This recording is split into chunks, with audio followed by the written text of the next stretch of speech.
Kek lapis biasa, harga RM200. Tapi yang ini RM1,800. Apa yang buat kek ini begitu mahal? Sebuah kedai kek di Sarawak, Abju Cake House, menjadi perhatian ramai apabila menjual kek istimewa mereka yang dikenali sebagai kek lapis Sultan pada harga RM1,800 untuk satu loyang seberat 5 kilogram. Kek ini dicipta oleh seorang beka berusia 38 tahun, Ada Ibrahim, yang mengambil masa hampir setahun untuk menyempurnakan resipi dan gabungan rasanya. Menurut beliau, harga mahal itu bukan sekadar nama, tetapi kerana bahan-bahan premium dan proses pembuatan yang sangat teliti.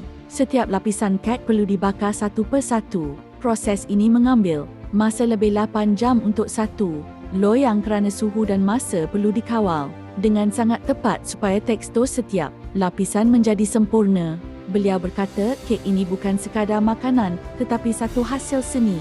Untuk mengekalkan eksklusiviti, hanya 200 loyang sahaja dihasilkan. Namun, ada juga saiz lebih kecil dijual.